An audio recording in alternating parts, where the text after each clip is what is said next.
Então, eu nasci em lar evangélico, né?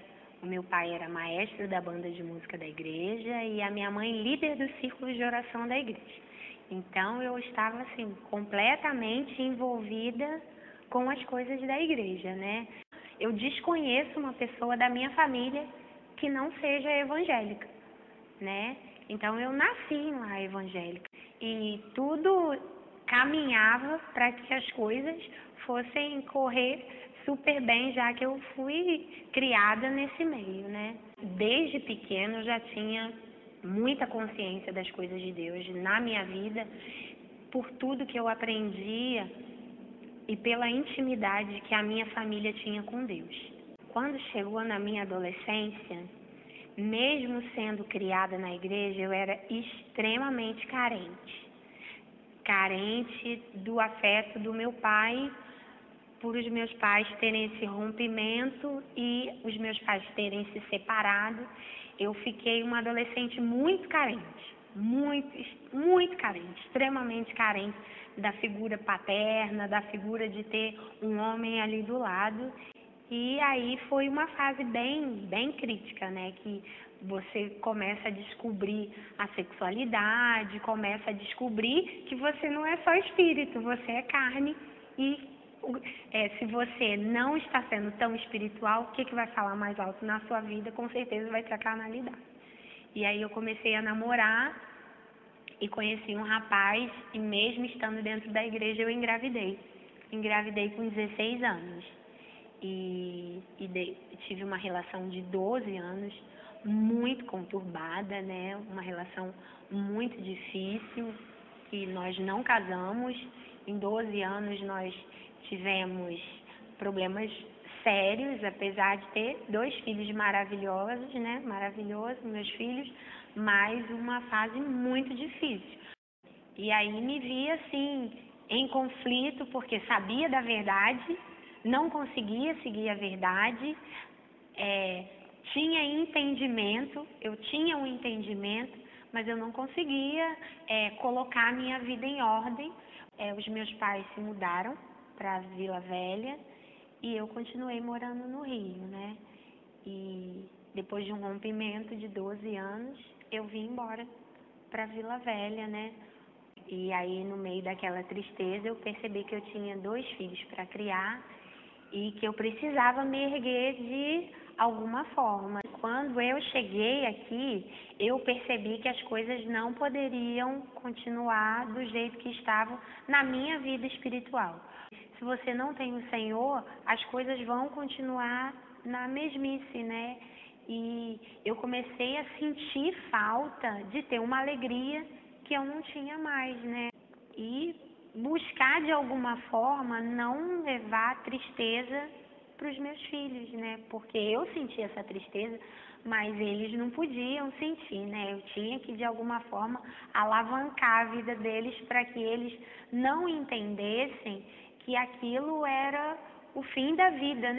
Eu percebi que eu precisava buscar a força e a alegria que eu tinha antes para que os meus filhos também tivessem essa força e alegria. Como eu tinha a minha mãe próximo e ao mesmo tempo distante, ela tinha muito ensinamento, eu presenciava muitas coisas espirituais na minha casa, de oração, de vivência com Cristo. E a minha mãe desde cedo falava assim: se algum dia acontecer alguma coisa comigo, eu vou subir e você não vai subir. Então, permaneça firme nos caminhos do Senhor. E eu tinha, assim, a convicção, na minha cabeça, eu tinha certeza absoluta que eu não estava agradando ao Senhor. Mas, de uma certa forma, a gente começa a se afastar tanto que a gente não tem forças sozinha para estar se erguendo. A gente ou precisa de um amigo ou da família, né? Mas a igreja era muito distante, não é que era distante, era contramão para mim sair com 2 crianças. Então, eu procurava uma igreja que fosse próximo da minha casa. Eu cresci ouvindo música instrumental, música gospel, todos os tipos de música. Então, eu desde sempre fui levita. Eu nunca me vi em nenhuma outra situação que não fosse dentro da igreja, que fosse para adorar o Senhor, a cantar para o Senhor, que a minha voz era para o Senhor mesmo. Eu nunca me vi fora disso, não. A minha vinda para cá foi um milagre do Senhor, foi um agir do Senhor. E aí eu comecei a perceber que não tinha mais, assim, não tinha mais saída, e eu queria estar ali para não viver tanto em conflito. Então, dentro da minha casa, foi como se eu reaceitasse a Jesus dentro da minha casa e depois só procurasse uma igreja, né? Eu estava dentro do ônibus, assim, e você se sente sufocada às vezes pelos problemas, né? E você não consegue ver o agir do Senhor. E eu só falava, ai, foi tanto tempo perdido, né? Tantas coisas longe, assim.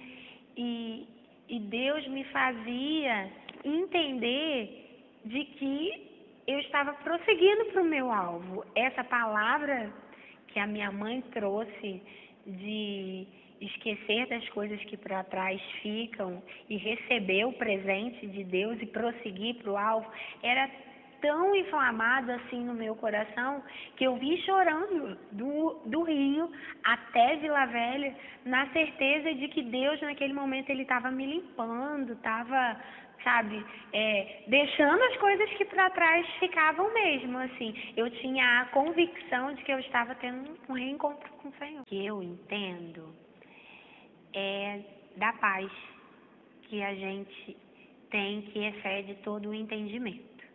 É da alegria que em qualquer circunstância, quem tem intimidade com o Senhor, ele vai entender que venham as lutas que vier, o Senhor vai te fazer vitorioso.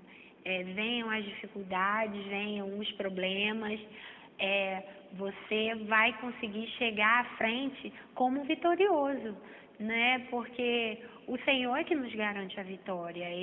Você pode ter qualquer dificuldade financeira, espiritual, material, que você chegar lá na frente, você vai entender que o Senhor quer para o Filho dele tudo que é bom, perfeito e agradável.